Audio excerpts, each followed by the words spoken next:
This morning we're on the Chattahoochee River here. We're at the border of Fulton and Carroll County.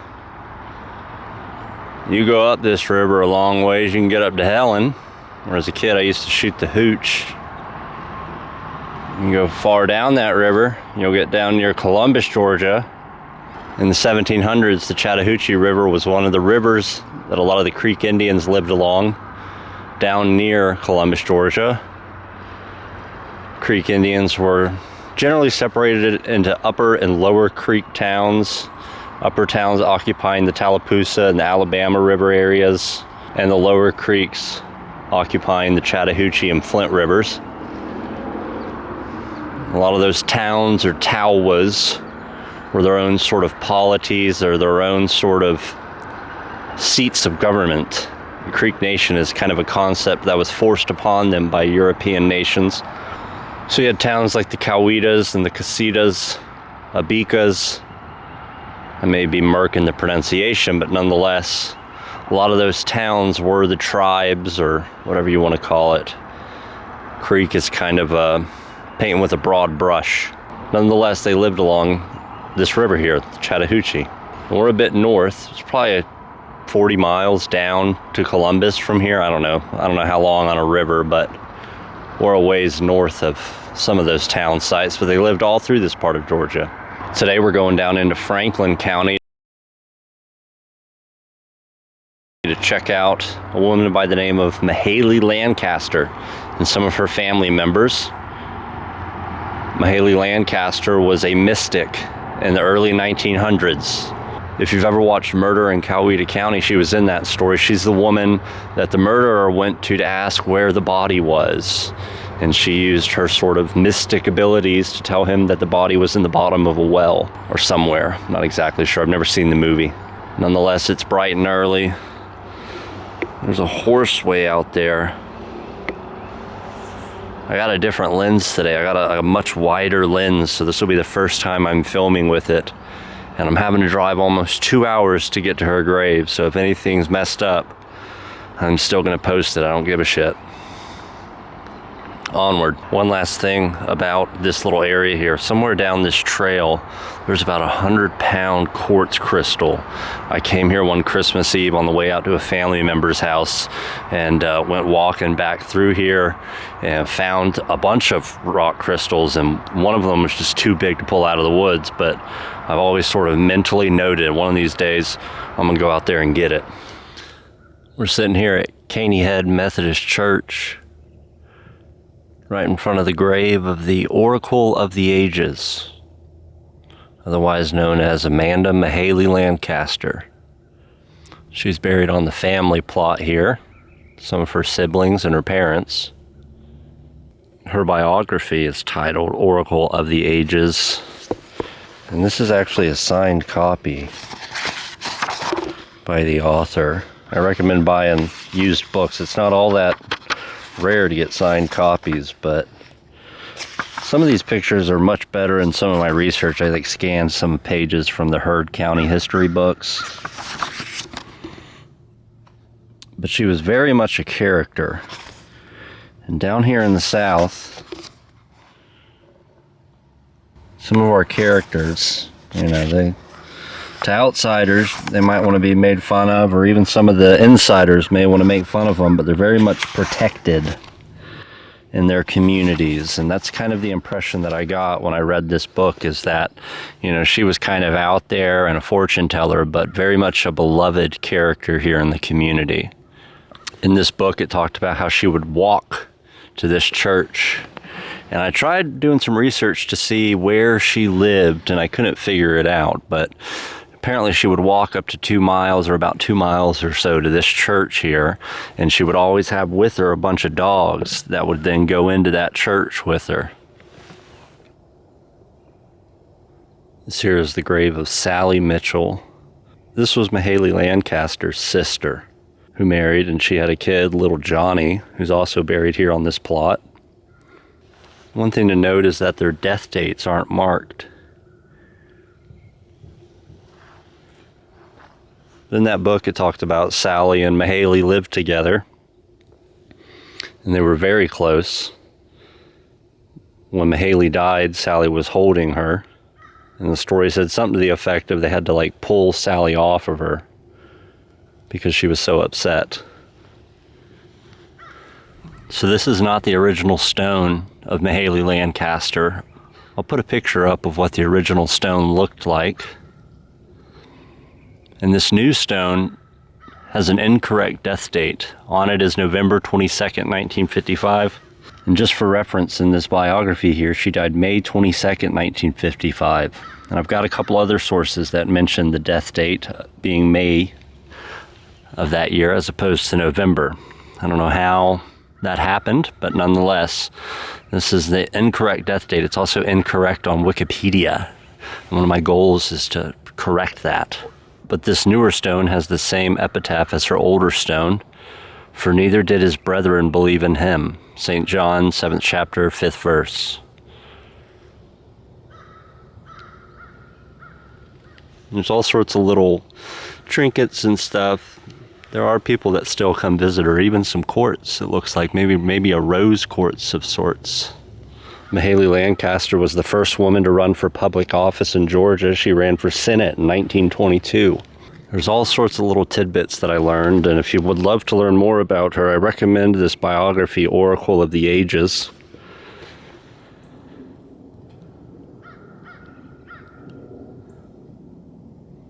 One of my favorite little stories is that people would come to her, and there used to be a lottery back in the day called bug numbers.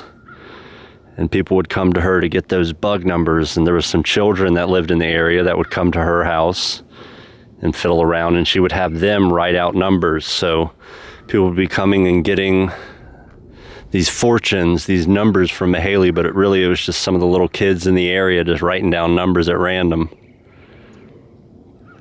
It was talked about at her funeral. It was a packed house. And this is a Methodist church, and it's got 2 doors. I feel like that front there used to not be there. That looks like an addition. But there's a door on either side there, and it was described that she was wheeled in one of the doors and then wheeled out the other door.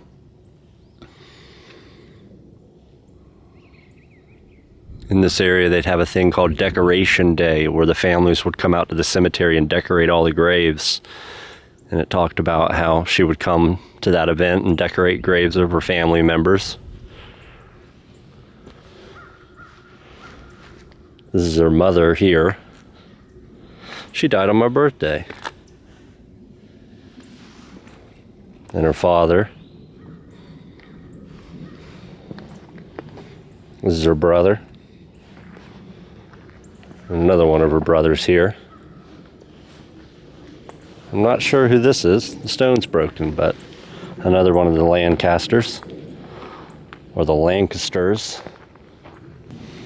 And then her sister's right there on the other side of that little family stone, so she's real close by. This is really neat here.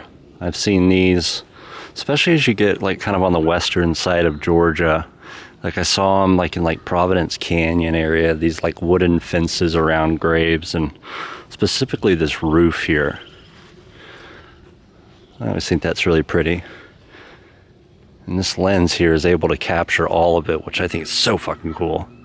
And it's also got a little bit of a fisheye effect, maybe, which the little skater punk in me loves.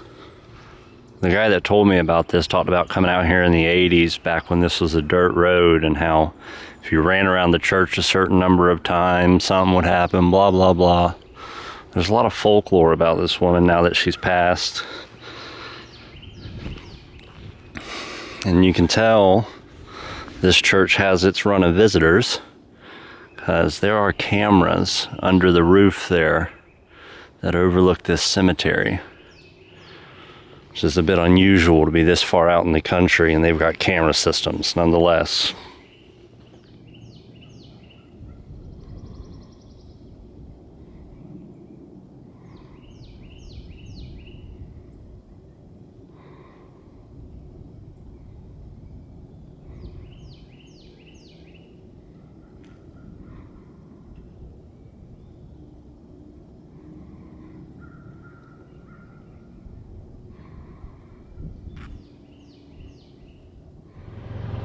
Just pulling out here, was getting up to speed, and it turns into a dirt road right here. And you can see the church there in the background. So it used to just be a little dirt road. We're now just inside the Carroll County line at Veal Cemetery. They got a real pretty sign here in this cemetery, but Mahaley's sister Mary is buried somewhere in here. I'm gonna wander around and find it. When I read the biography, Mary helped a lot in Mahaley's later years. And I got the impression she lived a lot of that experience with her brow pinched, kind of in frustration at the character that was Mayhayley Lancaster. And somewhere in here is the Arrington, or however it may be said, family stone, and should be easy enough to find, not too big of a cemetery. I can already see it. Mary helped with the will after Mahaley died. Mahaley had a lot of money from all of her fortune telling, and one of the stories in the biography is she would stuff money into all these nooks and crannies in her house, and she got sued, or for some reason she had to go to Franklin, Georgia, and deposit a bunch of money in a bank. And she brought it in all sorts of corn sacks, and the bankers would not accept the money. They had to go count it and clean it up. So there was a whole story in that book talking about how they had to clean up the money before the bank would accept it, just with how Mahaley kept all that money. But through all that fortune telling, people would bring her money, and she had a good bit. Nonetheless, here we are. This is Mary Lancaster Arrington.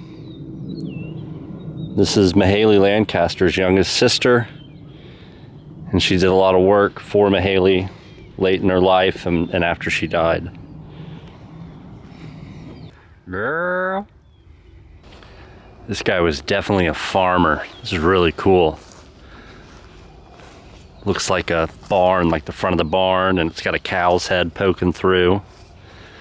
And I would almost guarantee that is a brand that they would brand their cattle with. I've seen that out west in Nevada on some of the headstones, and I always think that's so neat. That was the first time I saw it out in Nevada. And see, it's on the other side here. And with the M. And I mentioned how every cemetery, if you know where to look, you'll find a dirt pile. And theirs is back there. Because when you dig the hole and you set a coffin in there, you got to put that dirt that was there somewhere. I did that whole long drawn out story about cleaning the money. I forgot to mention one of the things that made me think that she lived her life with her brow pinched over some of the things Mahaley did was that in her will, Mayhayley Lancaster left all of her money to Sally, her sister, that lived with her for much of her life. We're over here about as close to Alabama as you can get without getting your eyes wet. Probably some of those birds you hear chirping are in Alabama. But we're still in Georgia, still in Carroll County. An interesting little, if you're like into like Georgia counties and maps and stuff, Carroll County both lies on the Alabama line and is adjacent to Fulton County. Just you know, there's 159 counties in Georgia, and it's kind of crazy to think about either how big Carroll County is or just how it all falls. I don't know. Anyway, we are here to see the grave of Willis Hemmings, who is buried here. And as a young man, he was a friend of Mayhayley Lancaster. One of the stories in his section in the biography, it talks about how Mayhayley Lancaster told the children how she got her powers, and how she would go out to this old shed where there was a fireplace mantle that had fallen down, and she would rest her head on the fallen fireplace, and snakes would crawl all over her. And she would then start to take a Bible there, and she would read the Bible to the snakes, and then would tear the pages out of the Bible and would chew on the words. And there's some scripture that talks about you will eat the words of the Bible or something like that. And she said through that she was able to gain her prophecies.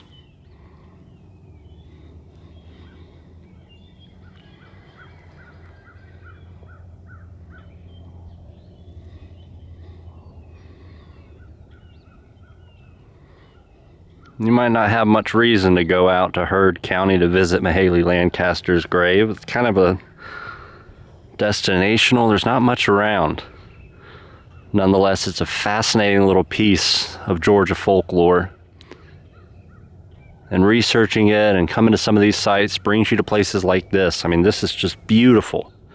Cow pasture, it's sunny. This video probably won't be as long as some of my other ones here recently, but nonetheless, really wanted to cover her. I enjoyed reading her book.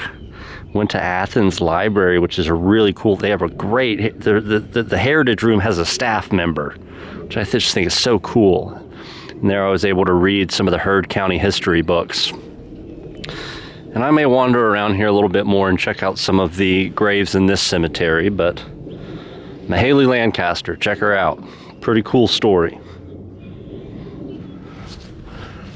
I'm gonna figure this is this cemetery's dirt pile, and it's a hell of a dirt. I guess they don't have woods to, I mean, we're really cornered in by the cow pasture here. But, you know, and just start piling it right there.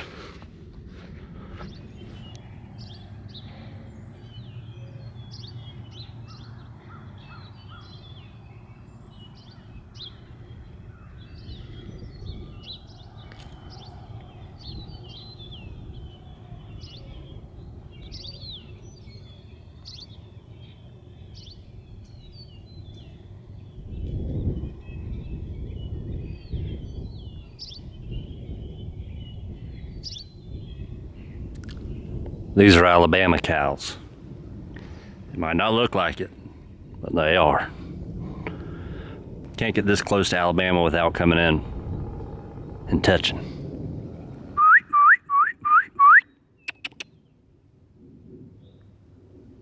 Cow. Cow.